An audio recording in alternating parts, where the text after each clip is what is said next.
Hey guys, today we've got an interesting subject, adultery. It's not a subject I like to talk about really, but it does have something to do with the Philippines, and there's a lesson to be had in the story I'm about to tell you.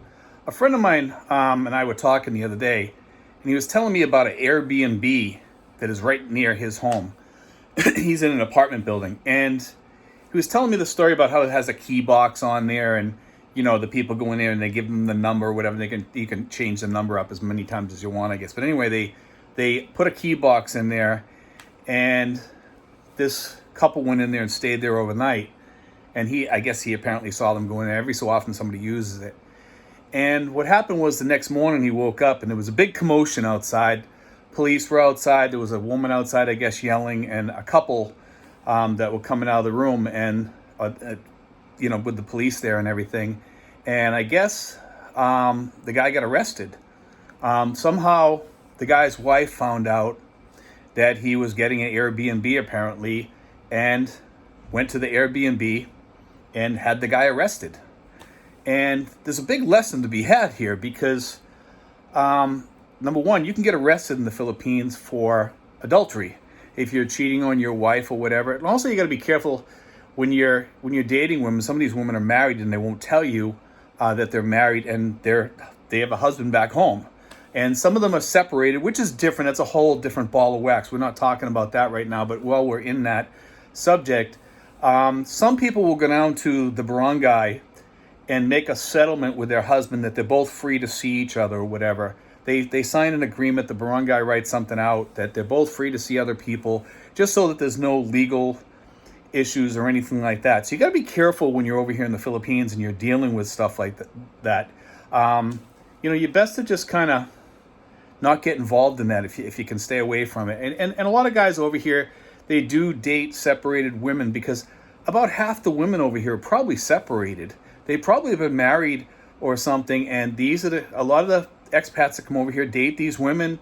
And it is okay to date them if they've been away from their husband and they have a deal and the guy's already with another woman or something like that. Usually there's going to be no legal issues. Some people out there in the vlogger world will say one thing or another. It's best to just talk to an attorney if you have any questions.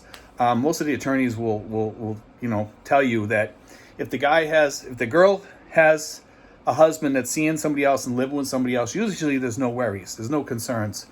The best way to deal with it is to if you have a girlfriend that is married and separated, have her make a deal or a pact with her husband or whatever, that they agree to leave each other alone and they're free to see each other, see other people rather, than be at each other's throats and calling the cops on each other or whatever, or like what just happened in this case that I was just talking about. Be very careful out there when you guys are dealing with stuff like that. And if you're married, I'll tell you this story here. We actually had a guy in town here. The guy was cheating on his wife. I happened to see it. I didn't know he was cheating on his wife. I actually thought it was his wife. I had never met this guy's wife. He calls me a little bit later, and I was actually out with my girlfriend at the time, and he starts saying, you need to tell your girlfriend to lose that picture that she took of me and the girl or whatever. And I'm like, what are you talking about? He says, yeah, she saw her taking a picture. She was actually showing me a picture of something, and they got so paranoid because of the fact that he was cheating that he thought she was taking a picture of his indiscretions.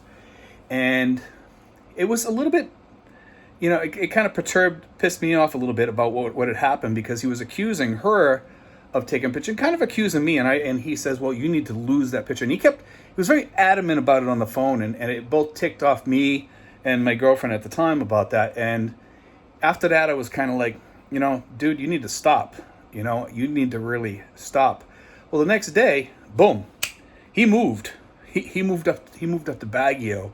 He hightailed it out of here really quick. And this guy was also what I believe was a fake Navy SEAL. Also, he was going around telling everybody he's a Navy SEAL. I don't believe he was, because he was talking about it all the time. It was always on his mind. He always had to talk about the fact that he was a Navy SEAL. Navy SEALs don't do that. So it kind of tipped me off that he was a fake Navy SEAL. But I mean, the fact that he was paranoid, and if you're into an adulterous affair, you always have to be looking over your shoulder and watching your back. Why would you want to do that? Not just that. I mean, what if that person's married and she's with somebody or whatever? That causes two issues. You're cheating on your wife and she's cheating on her husband or cheating on her boyfriend or what have you. You know, why would you even bother getting involved in something like that? You know, you need to be, in a monogamous marriage. You know, that's what marriage is all about. Why get married if you're going to be cheating on your wife? You know, and you deal with more legal issues over here than you do back home. You know, and you can get arrested over here for cheating on your wife or whatever. And I just want to throw this out there. I thought it was a kind of a cool subject. And you guys can throw out your 2 cents worth and, throw comments out there, whatever you want. But if you're going to get involved with somebody over here and you know that they're married but separated, make sure you're okay in that relationship. Check with an attorney. If you need an attorney, call me up. I'll give you an attorney's name, or you can email me at steven5975@yahoo.com. You can talk to an attorney, ask her, say, hey, what are the ramifications of this here? And she'll clue you in as to what's going on. If you've been separated, if your girlfriend's been separated for a long time, and they have kind of an agreement, a written agreement, or just the guy's already living with somebody or whatever, it's not too much of a concern usually. But it's still committing adultery, okay? You can still got to be kind of careful of doing things here in the Philippines. Anyway, guys, God bless, take care, and stay legal. God bless, guys, take care.